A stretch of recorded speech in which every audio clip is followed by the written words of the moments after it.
व्रत का सबसे पहला नियम, एकादशी व्रत का सबसे पहला नियम है कि आप जिस दिन व्रत करो उसके एक दिन पहले भक्ति का संचार इस हृदय में कर लो। भक्ति का संचार इस हृदय में कर लीजिए। जिस दिन आप व्रत करो, जैसे एकादशी का व्रत कर रहे हो तो दशमी के दिन शाम का समय जब आवे, रात्रि जब होने लगे, शाम का समय आवे और रात्रि का आप जब भोजन ग्रहण करो तो उस भोजन में कोई ऐसा पदार्थ ग्रहण मत करिए जिस पदार्थ के कारण आपकी एकादशी बिगड़ जाए।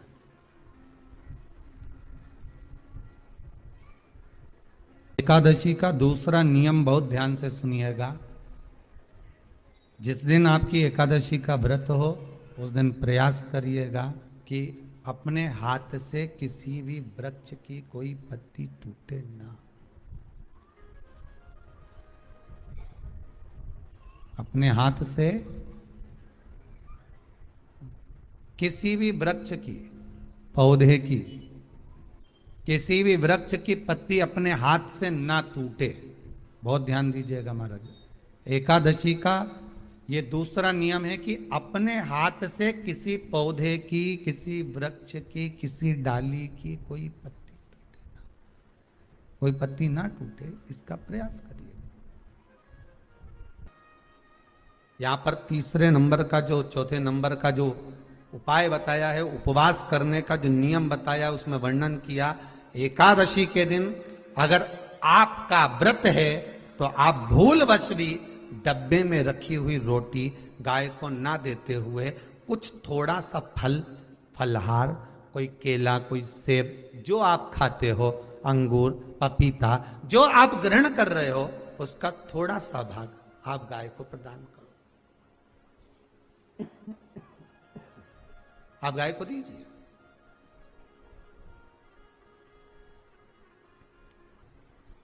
रोटी ही दी है, डब्बे में से निकाल के ले गई, गाय आई है, रोटी देना, देव मना नहीं। बाकी के दिन आप आपके बेटे से कह दो रोटी दिया बेटा जा, पर आप अपने हाथों से, आपका व्रत है तो आप फलाहार आप कर रहे हो तो फलाहार का ही दान गौ माता को दीजिए।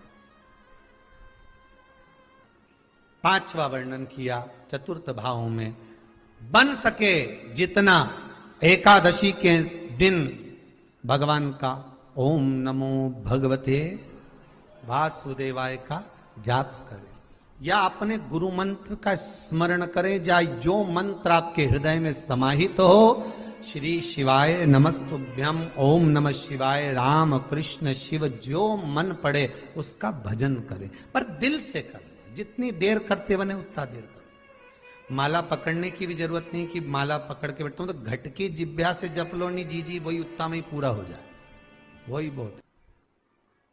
महाराज पांचवा नियम कहा, जिस दिन आपका व्रत रहे किसी निंदक से बात ना करें। निंदक जानते हो? भाई दूज के दिन, दिवाली की जो भाई दूज होती है ना, होली दिवाली की जो दूज होती है, उनमें ऐसा गोबर का भाई दूज बनाते हैं और पास में एक चुगलखोर भी बना है और चुगलखोर के ऊपर ऐसा भाटा धर दे, एक पत्थर। अब तुम्हारे उधर रखे कि नहीं रखे हमें नहीं मालूम रहे हो, जितने आस्था पे सुन रहे हो, पर हमारे इधर तो ऐसा रहता है, गोबर का भाई बहन बनाए और उसकी पूजन करे, उसके पास में एक गोबर का चुगल चोर भी बनाए, उसके ऊपर बाटा धर। कथा वर्णन कर रही है, निंदक से बात ना करें।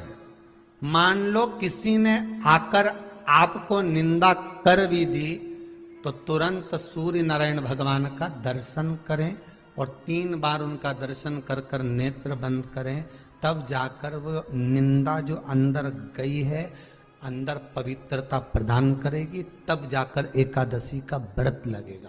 पहले तो प्रयास करो, अगर जो निंदा करने आता है ना तो उसको उस दिन एकादशी वाले दिन दरवाजे पे लिख दो कि चुगल चोर।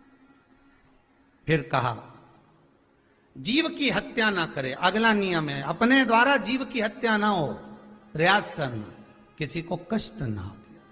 18 नियम में से एक नियम और, प्रयास करिएगा एकादशी जब भी करें तो द्वादशी से जुड़ी हुई करें, दशमी से जुड़ी हुई एकादशी कम करें। जो वैष्णवों की एकादशी कौन सी होती है? जो एकादशी द्वादशी से जुड़ी हो, दशमी से नहीं। दशमी से जुड़ी हुई एकादशी व्रत कहलाती है और द्वादशी से जुड़ी हुई एकादशी पुण्य फल प्रदान कर कर वैष्णवों को भगवान के चरण में छोड़ आती है। इसलिए एकादशी द्वादशी से जुड़ी हुई होना चाहिए। वैष्णव एकादशी। फिर अगला वर्णन किया गया। महाराज शास्त्र कहता है, अगला वर्णन जो किया गया उसमें बताया, प्रयास करें जिस दिन एकादशी हो उस दिन घर में बुआरी झाड़ू आदि जो लगती है वो दूसरा लगा लें। क्यों? उसका वर्णन है, अगर आप बुआरी लगाएंगे, झाड़ू लगाएंगे, पोछा लगाएंगे तो हो सकता है कोई जीव आपके हाथ के द्वारा मर जाए। अब एक बार ये कथा हमने काशी में कह दी थी। क्या करोगे? सारे व्रतों में केवल एक व्रत ऐसा होता है एकादशी का जिसका उद्यापन पहली एकादशी पर भी कर सकते हो। सारे उद्यापन में केवल एक उद्यापन ऐसा होता है, सारे व्रतों में एक व्रत का उद्यापन ऐसा होता है, वो है एकादशी का। ये जरूरी नहीं कि 26 पूरी होगी तभी तुम करोगे, या तो पहली में ही कर लो या फिर 26 पूरी हो तब कर। पर उद्यापन, अगर तुमको ऐसा लगे कि हाँ मैं अभी तो जीऊंगी हो, अभी तुम्हारा बाल भी धोला नहीं हुआ, तुमको ऐसा लगे तो अभी तो मैं तो बढ़िया, तो पहली पर करने से क्या फल मिलेगा? तो एकादशी की नियमावली कहती है, अगर मान लो आपने पहली एकादशी पर भी उद्यापन कर लिया, इसके बाद में जितनी एकादशी करोगे वो सारी तुम्हारे खाते में जुड़ती जाएगी। मतलब बैंक में खाता खोल लो, ठीक है? खाता खोल लिया, अब जितना कमाता जाओगा उसमें डालते जाओ, जितनी कमाई करके लाओगे उसमें जमा करते जाओ। एकादशी एक बार उद्यापन पहले में भी हो गया तो बाकी का पुण्य तुम्हारे खाते में आ जाएगा, उसका पुण्य।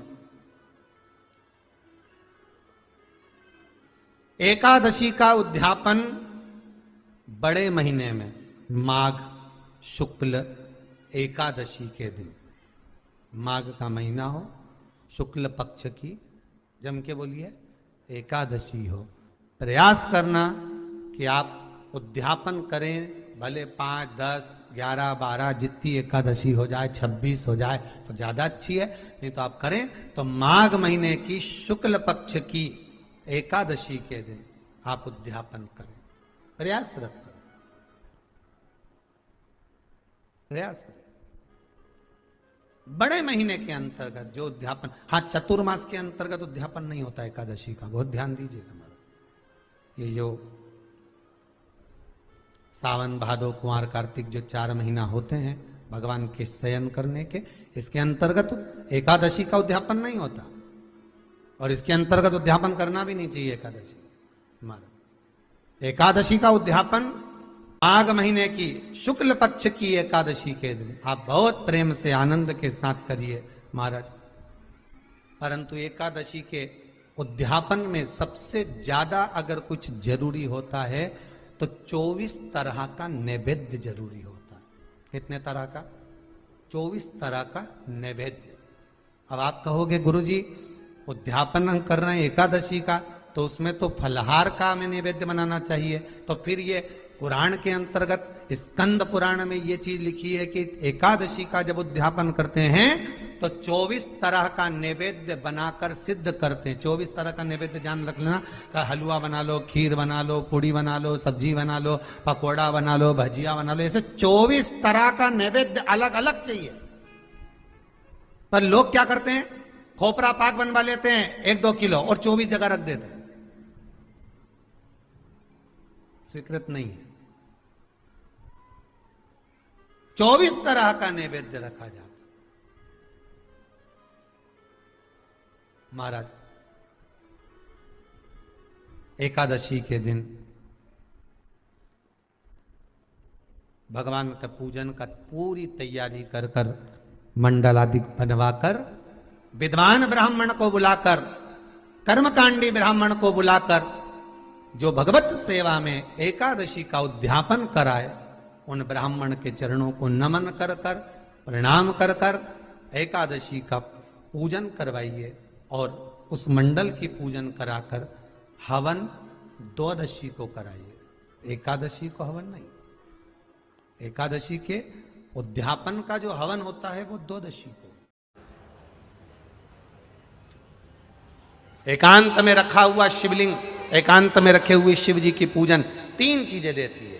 पहला, हमारी उम्र बढ़ाती है। दूसरा, बड़ी बीमारी शरीर में एकांत का शिवलिंग कभी नहीं आने देता।